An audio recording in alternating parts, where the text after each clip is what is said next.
Body Safety Australia acknowledges and pays respects to all traditional custodians and elders of this nation and the continuation of cultural, spiritual and educational practices of Aboriginal and Torres Strait Islander peoples.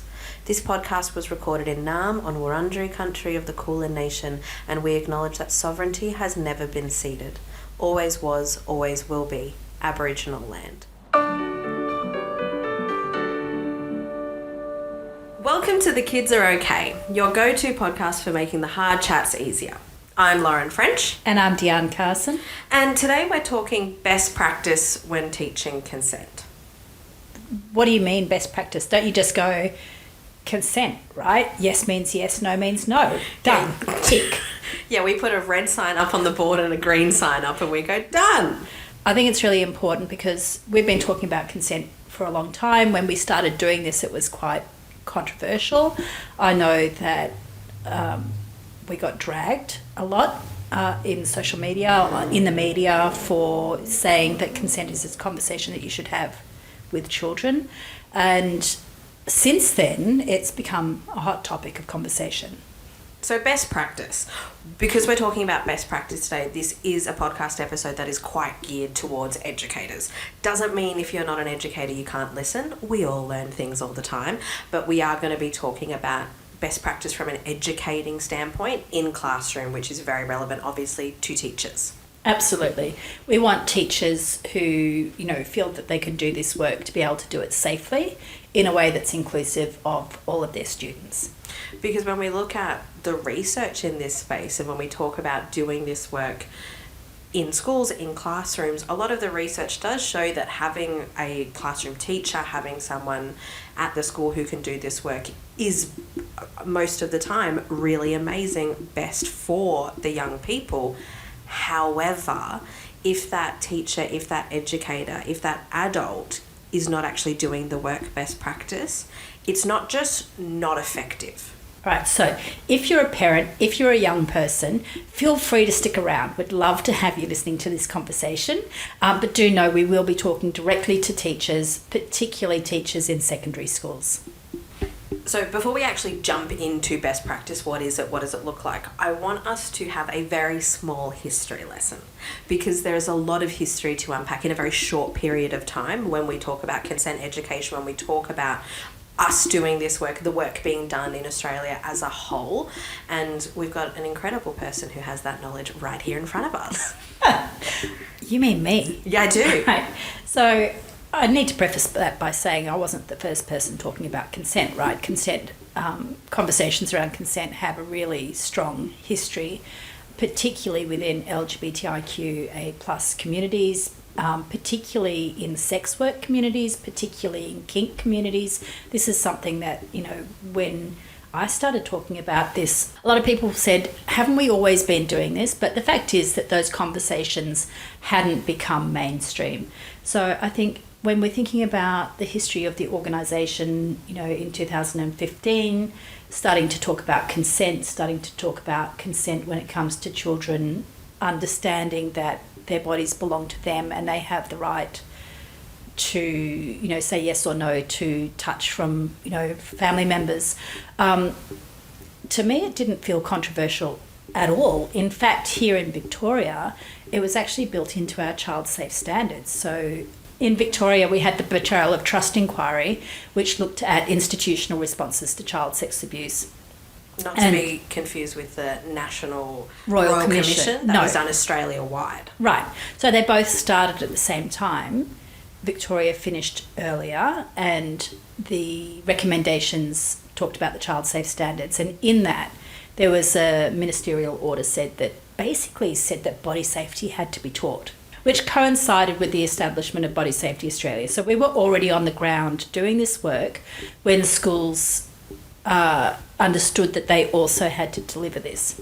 So we were doing this work and there was a lot of media attention around this, and it was kind of polarising, but a lot of parents went, wow, that totally makes sense. It totally makes sense in the way that I interact with my child, in the way that I give them choices around their body, in the way that I stand up for them. It seemed like something that was a really logical thought process for a lot of parents. Yeah. And then what happened is that the Royal Commission recommendations came out, and instead of this being a statewide conversation, it became a nationwide conversation. So many brave people gave evidence at the Royal Commission. So many, people of all genders came forward and said, this is what happened to me as a child, and it became, a front page conversation. We can't let this happen to another generation of children. And so from there, the conversation became greater. We had the Me Too movement. We had people doing petitions online for consent education. We had, some really courageous people coming out saying that they had been sexually assaulted, and they were advocating for a better understanding of consent. So Lauren, as a younger person, I know that, you were this was all occurring during your 20s. So the conversations that your friends were having would have been quite different.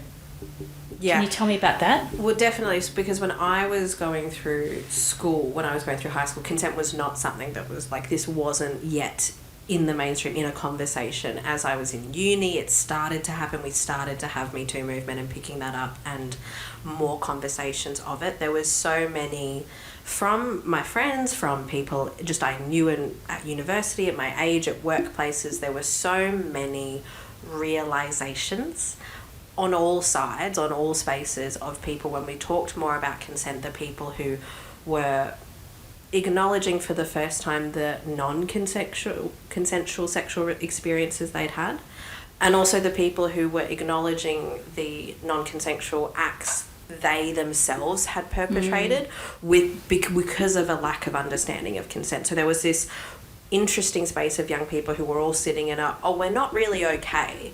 What happened wasn't really okay. We must do better.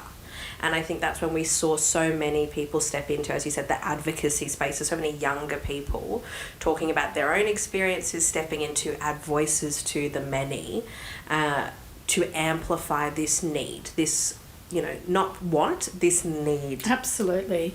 But here's the thing. When we started doing this work, we looked at the evidence. We looked at what programs were being run globally in the US, in Canada, the UK, Italy, India, Germany, and we looked at which programs had been studied to see whether they were effective or not. We looked at what is best practice in this space, and we asked ourselves the questions: who is most vulnerable to sexual assault and to enacting sexual harm? And are they in the classroom, right? Because often, and we'll talk more about this, but often the people who are most vulnerable aren't even in the classroom. So how can we develop a program that is first and foremost safe, that is effective, and that makes sure that every young person has the opportunity to be in the classroom? So when we looked at the international studies, there were a number of things that kept coming up time and time again that sort of created the bar of what is best practice. Can you just talk me through those things, Lauren? Yeah. So when we talk, because this word we're going to use many times in the podcast of best practice, when we talk about the sessions and program function space, when we mean best practice, this is what we know is most effective, what works best with young people, with getting the content across, with having it, digested and actually sit with it and do all the things we want it to do, be effective basically. And so when you talk about a program, some really key things that happen there are multiple sessions when you do a program. What I mean by that is so often, and it's something we've done, it's something that lots of people do, where you go and do a one-off session. You do a talk, someone listens to a speaker, you do a one-off session. But when we talk about what is best in getting that impact, we need to talk about multiple conversations. We talked in one of the previous episodes around the relationships that get developed between the presenter, the educator, and the students when you have time. Yeah. So when I go and work with young people and I have 5 weeks with them, the change, the space that you can get them to, the conversations you have, the depth of understanding, you could never do in one session, because the young people need to learn who you are as well of, are you authentic? Are you a safe person? Can I have these conversations? Just as much as you need to know who is the young people in front of me, what's the group dynamic, how am I best placed to help unpack all the tricky stuff? And that takes time. So when we talk about best practice needs to allow for time with the young people. Which is hard. Yeah. Right, because we talk so often about overcrowded curriculum and all of the constraints and particularly at the moment teacher illness and having CRTs in, and there are so many constraints. So when we talk about multiple sessions, does this mean that assemblies don't work? I wouldn't say that at all, but I would say you need to think about what are we doing with the assembly. So if we're doing an assembly style presentation with an entire year level, they're getting great information, but they haven't really had any opportunities to talk about it, to, workshop any of it, to unpack it more deeply. Yeah. So we've got to look at, okay, well, if we're looking at really getting impact from this, the assembly style speaker is the first part. What's the follow-up? What's the next part? We can't just do that one bit and expect great results, because it's not best practice. Absolutely. So I think a lot of the spaces where we've worked, when we have delivered assembly, we've done a lot of work with teachers or leadership prior to that to help them with their curriculum. Yeah. For the entire term, really. And how it maps to it, how as the classroom teachers, how they can unpack the conversations. Because, when we talk about consent, when we talk about these topics, they do come up in other areas. Like, it is a conversation that if you have the confidence, knowledge and understanding of how to do it, you can bring it up in other spaces and other classes. Right. We can talk about consent in math class, right? Of course you can. Yeah, totally.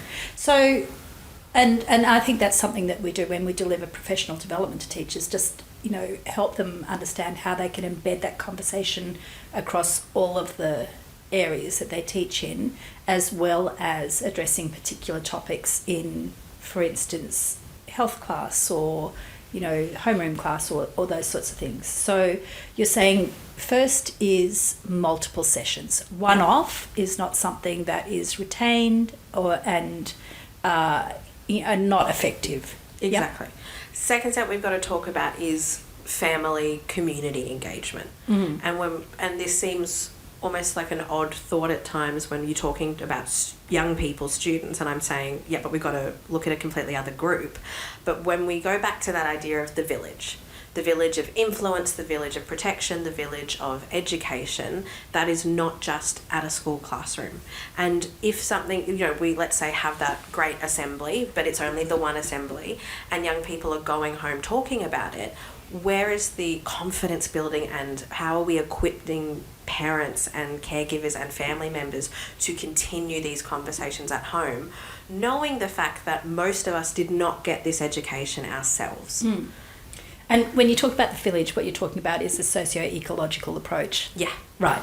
And so what the studies show is that when you teach children and also teach parents, and parents continue that conversation at home, the children are much, much more able to not only retain the information, but also act on what they've learned. So actually be able to say, stop, I don't like it, or, no, my kisses belong to me.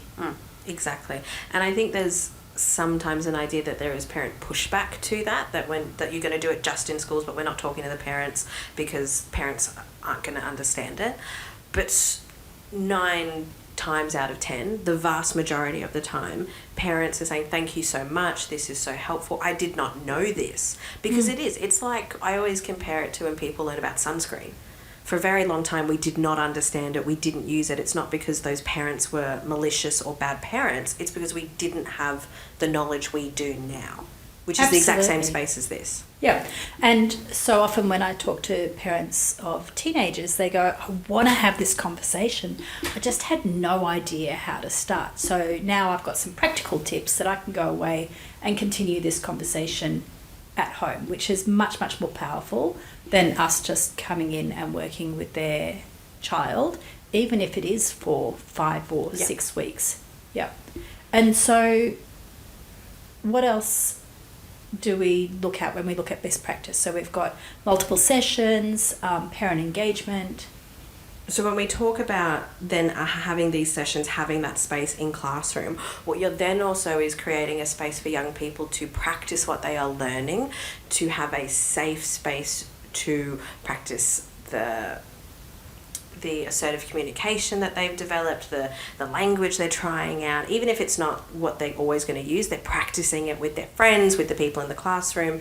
And so not only are we giving them a tool that we're saying, use this when you need it, and then they never use it and then they don't know how to use it when they do need it. We're saying, here's a tool, use it all the time. Yeah. Here's a practice space for it, just as much as we practice any other skill we learn in school or that we learn in our life. It is a practice thing we can do. So this is about how do we embed it in our language with our young people in classroom? How do we embed it in what we're showing them, what we're modeling to young people, just as much as how we're getting them time to practice it themselves. And I remember as a child, being in situations where I felt like I couldn't say no, and I know it's hard to believe, but I was a pretty compliant child, and if I'd had that opportunity to practice with people who were my peers, where there wasn't that power imbalance, where it was safe for me to say no, perhaps there would have been times as a teenager that I would have been more confident. Because you can't pull it out if you've never done it. Yeah, it's like a muscle, right? Exactly. We have to work it. Yeah. Okay. This is body safety workout session. Maybe not. So when we talk about that, so that's fantastic. We've got multiple sessions. We have, parent support, parent engagement, and then we also have to have, the people who are teaching it to be experts. And I know that sounds like we're touting for business because we're the experts, right? We're not the only experts, to be clear. But what we actually mean in that is that whoever teaches it, whether it's a classroom teacher, a homeroom teacher, an external provider, they need to have the knowledge. They need to know, they need to be able to anticipate the questions. They need to be able to support children who might be disclosing, all of those sorts of things. They need to be experts, just the same way that teachers are subject experts in any other subject. And I think what we're hitting on there, and I know what we've talked about in many different spaces, is the fact that so often this is something that is assumed knowledge for educators, and that it's assumed that you know how to do this, that you can do this in any space. But if you are a teacher and you've got a class of people and you know that some of them are already victims of sexual harm, some of them have already perpetrated sexual harm, and you want to go into a conversation around safety and consent, just that knowledge of knowing that's who is in front of me in the room, instantly that changes how we're then going to present that information. Well, I actually want to rewind that a little bit, or step back a little bit from that and go, if you are a principal or an assistant principal and you're asking teachers to deliver this, you kind of have to statistically go, well, probably 1 in 5 teachers have experience of family violence or sexual harm, or have enacted, because teachers are part of our population. So some teachers statistically have enacted sexual harm as well. So you have to actually understand that this isn't curriculum that can just be dropped in. It happens within the complexity of human relationships, and that all people need support in that, whether you're the teacher delivering it or the student in the class. So I want to pick up on something you said just before, Deanne, around the nuance of the space of doing this work, because I think there's such nuance and complexities around safety, around, you know, the content around the expertise. And I want us to actually talk about intersectionality, which is a big word and we might not know it, so let's unpack and explain what it is. But because I think when we talk about the layers of this, we can't do that without talking about intersectionality. Okay. So when we talk about intersectionality, I know a lot of people go, oh, that feminism stuff again, right? But actually what we're talking about is people. Every single child who comes into the classroom comes with the complexity of their identity. And some of those parts of their identity means that they are more or less likely to be supported in this conversation in the classroom. So if a child comes to the classroom having already experienced sexual trauma, we as the adults in that space have to be so careful that we don't then enact more harm in the conversations that we're having. If a child comes to the classroom with a particular cultural lens or a particular faith-based lens that says that, you know, ideas around gender are binary and fixed, and that you know, men should be the head of the household and women should be subservient, then we have to actually step into a place where we're talking about equity and equality and power imbalances, understanding that that child is coming with a particular view of the world. And so when we talk about intersectionality, we're talking about all of the things that can impact the way that a young person receives that information and is able to sit in the classroom. And they're around things like disability, sexuality, gender expression, neurodivergence, race, culture, language, like it goes on and on and on and on and on. And I know we talked about equality versus equity just before, and just to unpack those, because we talk about them a lot, but not everyone does. And a lot of people hear the term equality and that we're aiming for equality, treating everyone equally, you know, treating everyone the same, which is a lovely idea if that was the world we lived in. But I think everyone can understand that we don't live in an equal space world for everyone in all the points you just mentioned. And so when we talk about equity, this is about giving people what they need. This is about understanding not everyone starts at the same point. And, you know, it's a really simple example when you talk about something like a food allergy. Because if we were to treat everyone the same, but I have a nut allergy, then if we were being equal, everyone gets a peanut butter sandwich. I get one because equal. Yeah. But we know that's not right or the way that's going to help that young person. Well, yeah, equality is you getting the peanut butter sandwich, and too bad, so sad that you're hungry, right? Because I gave you a peanut butter sandwich. Equity is when I make sure that you get food that you can eat, because equity is making sure that everybody has a full belly, not that everybody gets the same food. Exactly.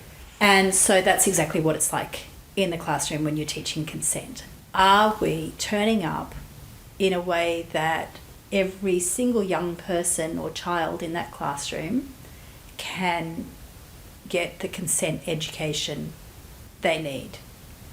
But I want to ask Lauren, like, what is it about intersectionality? What is it about the intersecting levels of disadvantage that might mean that some people can't stay in the classroom? Like, why is this important?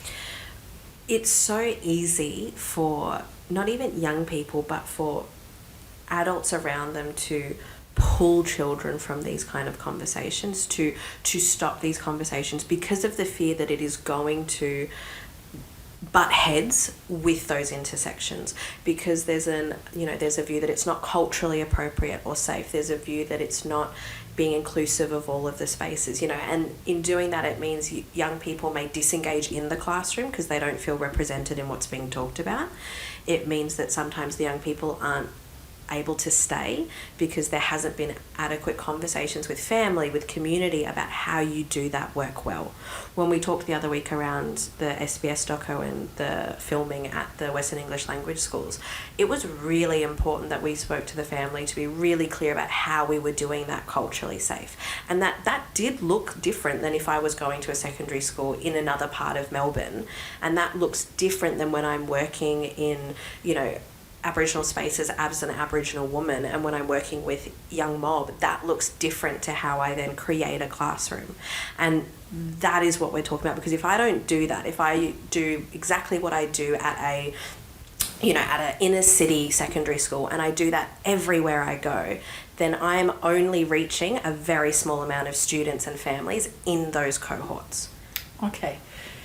So, and we can see from the documentary that at Western English Language School you had interpreters. So this is the way that we meet the needs of young people who don't have English as their first language. We don't assume that their friends will interpret for them or they'll pick up enough as they go along. We offer interpreters. How else can we ensure that our classrooms are inclusive? There's a conversation to be had sometimes around the tension between what is best practice but what is not equitable. And so when we talk, about best practice with doing this work, a lot of the time we talk about the fact that we do not separate by gender when we do this work in a classroom. We don't do boys over here, girls over here, because we know that's not inclusive of gender. We know that's not inclusive of young people. And we know that's not best practice. However, when I'm working with cultures and communities where some parts of the program, some parts of conversation does need to be split because of safety, because the young people, because the community is not going to feel safe having the conversation, then that is an equitable difference and a choice that needs to actually happen to make everyone involved safe. Okay, yeah, I totally understand that. So let's break this down. So when we talk about because I want to give teachers some really practical tips, right? So when we talk about being trauma informed, I think one of the first things that we do is we invite the young people to set up safe ground rules, and we stick to them. We model what we're asking. So we will say, that in this space there is no room for sexism, for racism, for homophobia, for transphobia, and we'll have the young people come to this. And then we say, and if you choose to engage in behaviour that is misogynistic, homophobic, transphobic, racist, ableist, whatever it might be, you are choosing to exclude yourself. So you will be asked to leave, because my first job is to keep this conversation safe. And if you choose to make it unsafe, then you choose to exit the conversation, right? And what we're talking about there, so classroom rules, session rules, this isn't hands up when you need to speak, eyes on me, this sort of work. No jumping on the desks, Lauren. Yeah, it's like, no, if we're having a great conversation and you're so excited that you are, maybe not jumping on a desk, but jumping up and down, amazing. Right, and if you are curious, like, how does that work, right? If you're curious about how consent in a same-sex relationship works, then there's absolutely room for curiosity as well. Exactly. However, if you're intentionally using somebody else's curiosity to then create harm, then there's no room for that. Exactly. This is about keeping the space safe. And I can tell you right now, as someone who has delivered many of these sessions, there is power as an educator in stopping the room and going, we're actually not safe right now. I've put myself in that position of going, I don't feel safe. Everything's changed. Something's been said, something's been done, a joke has been made, whatever it is. We've actually just gone against everything that we've just set up. And just letting the students sit in that, having that, okay, actually now we need to get back to safety. Because I can't just push on, we can't continue, we've only got 10 minutes left, we've just got to get through it. No, the space is no longer safe to do the work. Yeah. And so another area of safety, obviously, is protective interrupting. So sometimes in those spaces, children and young people will start to share something that has been done to them, something that they've experienced, something that they've been witness to, that makes them vulnerable, but also perhaps acts as a trigger for other young people who may have had similar experiences. So in those spaces, it's really important to make sure that that young person is heard and validated, but also that their trauma isn't shared in this public space. So how do you go about that, Lauren? Depending on the age of the child, I also want to reflect as educators, when you work with different ages of young people, how they will say something in a group of people will look different. Yeah. But I think often in that time you want to come from kindness, you want to come from, oh, I can see you're about to say something really important. I so want to hear what that is, but I do just want to talk about something else for a second. Can you hold that for me? Hold that thought and let's talk about that in a moment. And then if I'm very aware that, you know, they're holding it clearly in front of me, I'm going to, no matter what I was going to do in the lesson, I'm going to set up the space so that I can have a one-on-one conversation with that student. And I can go, thank you for holding that for me. I know it was really important. I'd really love to hear what you had to say. And you're validating them that it is important, that you want to know, their opinion, their voice, you want to hear it, but you're doing it in a soft way that doesn't, you know, make it a spectacle in the classroom. You don't want everyone's eyes on that student. You just want to, oh, yeah, that is great. I really want to know more about that. Can we pause? Yeah. Let's do this quick thing. I'm going to hand out a sheet. You're going to look at over here, whatever it is. Let's have a quick chat. Great. So, you know, you're really protecting their privacy, really. So I want to run through a few more things quickly. And I know that we can't cover everything, but I really want teachers to have some reflective understanding, because they know their students, to how best engage them in this conversation. So one of the areas that you mentioned earlier is that when you go and work in Aboriginal communities, and I know that you go and visit a lot of Koori kindergartens in regional Victoria, things look a little bit different. Tell me about that. So obviously when you walk into those sort of spaces, if you are not an Aboriginal person, it's a very different space that you walk into. So for me, particularly because I'm going into areas I don't live in, I'm going onto country that is not mine. There is an element here around how do I build connections with the staff, with the educators, with the families quickly and deeply. And for me as an Aboriginal person, I can go into that community and go, I'm not from this country, but this is the country I am from. This, you know, this is where my mob's from. This is how I relate. And I'm able to really quickly show those educators that I'm not judging them for how the space looks, for how the family dynamics look when they come in.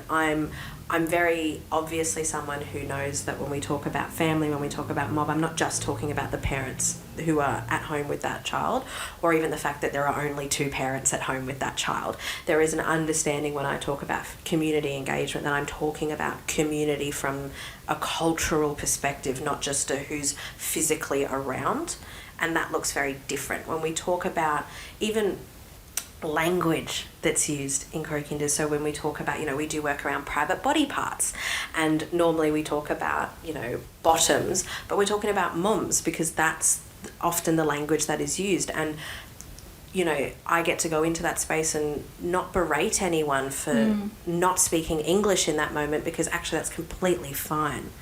And when we talk about, you know, safe adults, when we talk about, you know, who's around them, there's just that acceptance where I know that what I'm teaching them and what I'm getting them to a place of is this is culturally safe. Now that is, I think, a special thing that I love to do, and I feel very honoured to be able to do. I'm not going to pretend everyone could go in and do that work, because there is a specialty in being part of a group of people that you're going to go and work with. Absolutely. And I know when I work in similar spaces, you know, I understand very deeply that I'm another white fella coming into spaces where the children have parents or grandparents who are part of the stolen generation, that my people have been complicit in child removal, and I'm here to talk about preventing childhood sexual abuse. And I have a lot of work to do before I've earned any trust, and rightly so. Because when I come in and we're talking about child sexual abuse, but I'm coming from this perspective of this is where my family's from, and I can very quickly show families that this is where my history of the stolen generation is, that this is where my family was but now is, and I can so very clearly show I'm not here to be another part of a child removal process. Right. And the safety that allows people to then come in and have honest conversations, because you want family and community to be able to ask, you want educators to be able to ask, how do I do this, without the assumption that I'm here to judge and to, you know, sign off things or to actually remove anyone. Absolutely. So we've talked about respecting First Nations children and young people. When we talk about intersectionality, what other identities, When we talk about intersectionality for, the First Nations section is such a huge part of the work that I do, but I'm very aware there's another chunk of that piece that is a huge amount of the work that you do. When I go in and I work in schools, I know I look visibly queer. And I know when I go and talk to parents or teachers, they're clocking me. Oh, here's the lesbian who's going to come and tell our kids whatever, right? So I know that I wear my queerness, quite obviously. But when I'm working with the young people, that matters, because what I hear from so many young people is that their sex ed, LGBTIQA plus young people, their sex ed doesn't count because it doesn't include them. Their consent education doesn't count because it doesn't include them. What they hear about is penis in vagina, that's what sex is, penis in vagina, and don't get pregnant. And there's, power imbalances only happen between boys and girls, men and women. And so where does that leave the same-sex attracted young people? Where does that leave the non-binary person? Or where does that leave the asexual young person who is going, why am I doing this work? Because I want all of those people to be in the classroom. I want to see them represented and not tacked on at the end, because let's be honest, that's what happens in a lot of spaces. It's about boys and girls, penises and vaginas. And then they might go, and also if you're having boy on boy, man on man sex, don't forget to wear a condom, right? Because of course they're assuming, anyway. So... There are a lot of assumptions made about what information needs to be given to LGBTQIA plus young people. Yep.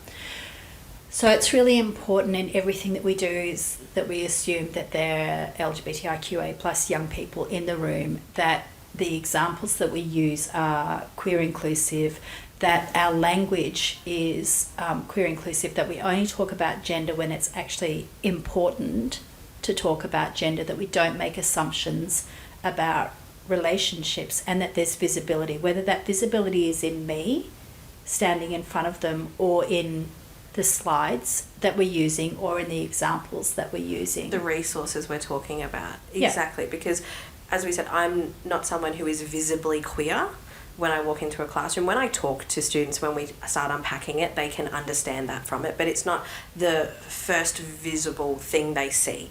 And so it's so important that if it's not that immediate visibility, how are we still including it? So as a tip for educators, it's not that you have to look visibly queer to tick that part of the intersectional box, but it is, okay, how are we still making it a really safe, inclusive space for all of the young people? Absolutely.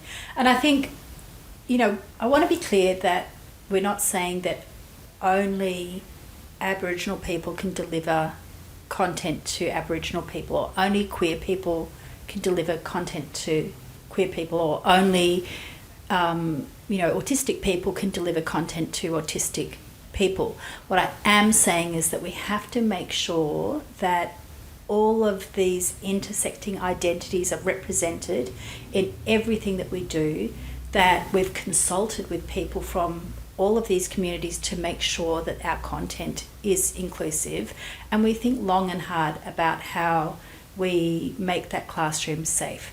So when we are working with neurodivergent young people, I know sometimes teachers will go, sit up straight, like the 5 L's of listening, and we've got thoughts, and we've got a guest speaker. So, but I also know that this content can be like nerve-wracking. So, if a child is stimming, I'm like, you do that, and I will have tools with me to support them if they don't have any.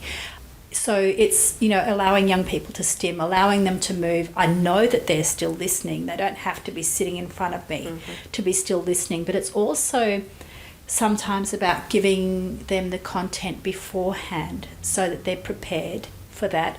And it's also about not using euphemisms, right? Because the birds and the bees. Yeah, because actually for a neurodivergent person, they might be spending a lot of time thinking about those birds and those bees and have missed the entire lesson, when actually to be inclusive in the classroom, you just need really clear, non-euphemistic language and examples. For the educators listening, this doesn't happen tomorrow. This isn't a quick thing, an easy thing that you can just get everything ready for tomorrow, but it's something you can start doing from tomorrow. It is something that you start to think about how you embed, asking yourself those questions. Is my space safe? Have I thought about what trauma-informed practice looks like? Are all of the students in front of me, do they have an equitable space, an equitable opportunity to learn this content? Have I done what I need to do to keep them in the room? Yeah, absolutely. Okay, so I'm going to do a shameless plug now, because we have years of evidence for this. We have years of doing this work. And so we've actually written a book. Well, let's be clear, we didn't write it. No, we didn't.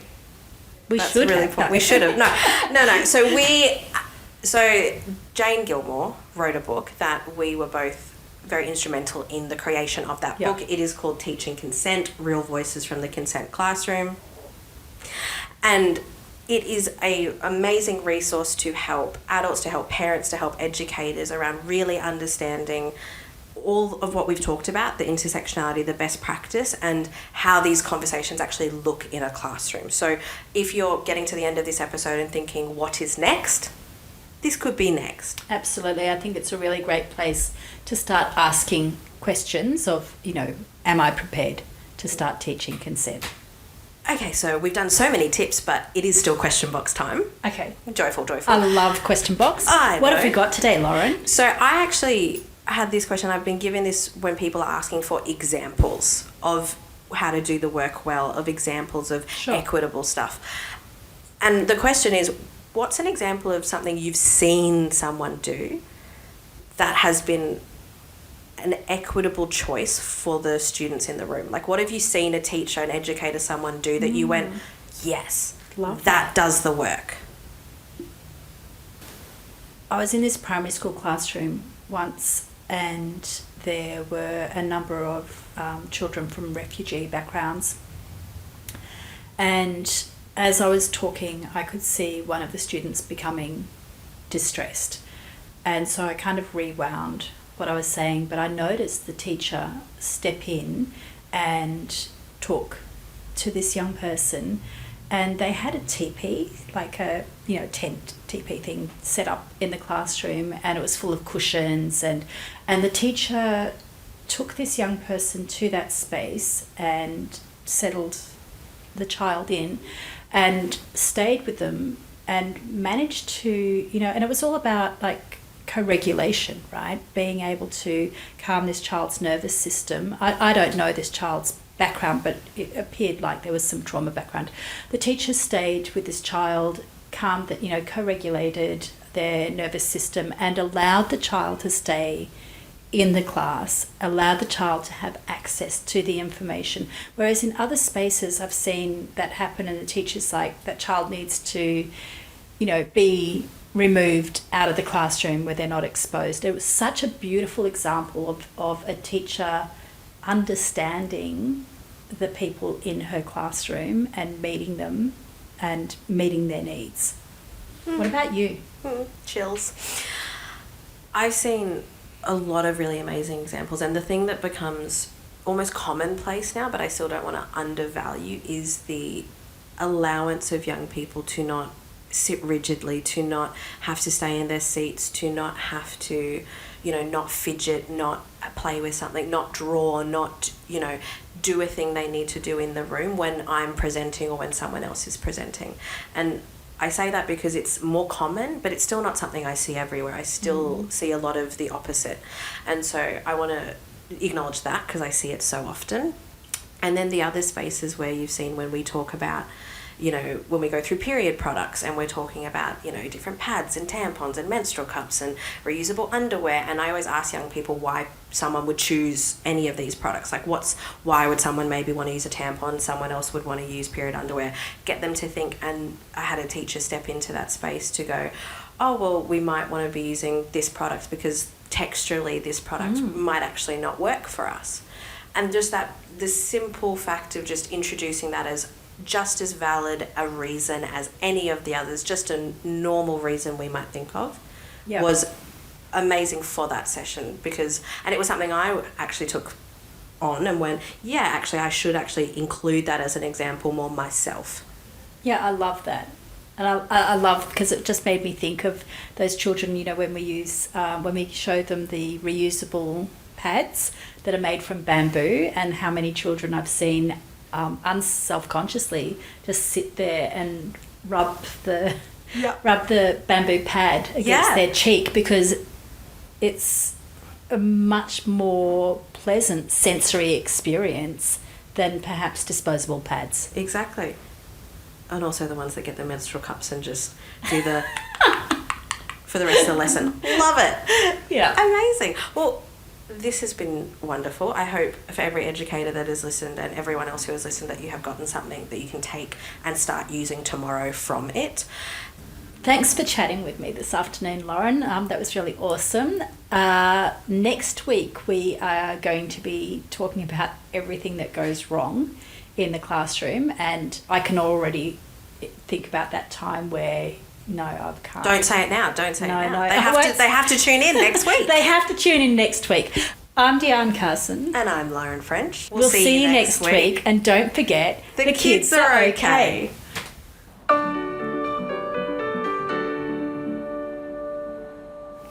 Thanks for joining us this week and making space for these hard chats.